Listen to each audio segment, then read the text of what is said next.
Hello, Brandon here. We are so busy firefighting troubles as they appear in the world, let alone our own lives, that we never have time to wonder where all these troubles come from. This is a mistake and simply perpetuates our troubles for reasons I outline here. I want to share with you 4 pieces of evidence that our troubles began around 1500 BC. The evidence is drawn from pages 223 to 235 of The Origin of Consciousness and the Breakdown of the Bicameral Mind by Yale and Princeton University researcher Julian Jaynes. This is not just idle research. If Jaynes is right, then we know that there was a time before the troubles we have today began. If men and women previously lived without the troubles we have today, then there's no reason we cannot do so again. Second, it points to a life-changing insight. If our troubles began around 1500 BC, there is just one single cause of the troubles we have today. This implies it does not matter what our troubles are. They can be the war between Russia and Ukraine, new virus strains, environmental disaster, or woke rights. They can be personal troubles such as stress, anxiety, burnout, exhaustion, overwhelm, loss of confidence, insecurity, relationship difficulties, illness, self-esteem issues, addictions, money problems, or being overweight.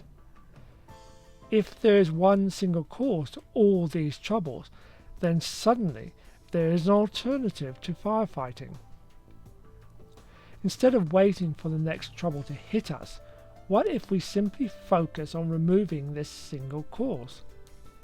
I suggest if we did this, we would begin to see our troubles fade. With this in mind, here are 4 reasons cited by Jaynes why the troubles we face today can be traced back to events that occurred around 1500 BC. The first is demons.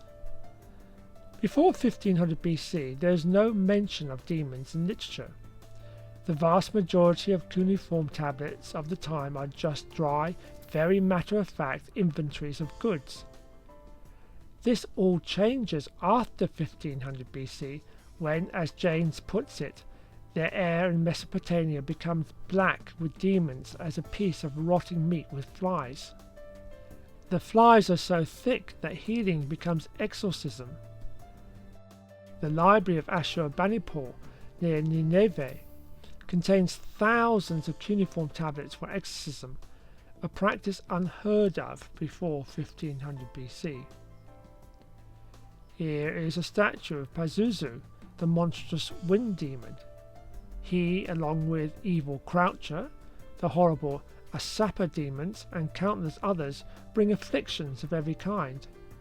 It becomes a full-time occupation for men and women to cope with the plagues of trouble that threaten them at every turn. What a change from the blue sky before 1500 BC. Second, angels. Like demons before 1500 BC, there is no mention of angels in the literature. Angels only become necessary when the gods are no longer present.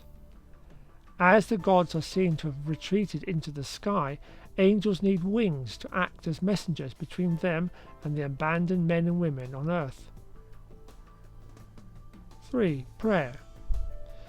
Like demons and angels, prayer as we know it only appears after 1500 BC.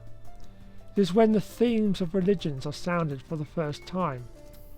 What need is there of prayer if men and women do not have the kinds of troubles we have today? It is only after 1500 BC that men and women get down on their knees and pray for aid in the troubles that afflict them. 4. Before 1500 BC there were wars, but they were what we would call skirmishes rather than the total war we are familiar with today. Here is a relief of the world's first tyrant, Tukulti-Ninurta I of Assyria, who reigned between 1243 and 1207 BC. He is the first ruler in history to unleash a bloody reign of terror for its own sake by slaughtering the men and women of neighbouring lands. With Tukulti, war as we know it began. This evidence presented by Janes is good science. Each claim is falsifiable. For example, the claim that there were no demons before 1500 BC can be disproved if cuneiform tablets describing exorcism were found dating from before this time. This basis in evidence is important because so much of what passes for fact today is nothing of the sort. I suggest this evidence gives us a choice we never had before. We can ignore the evidence and continue firefighting each new trouble as it appears until we take our last breath none the wiser. Or we can turn our focus to removing this single cause of trouble from our lives and see our troubles and those of the world begin to fade. Enjoy.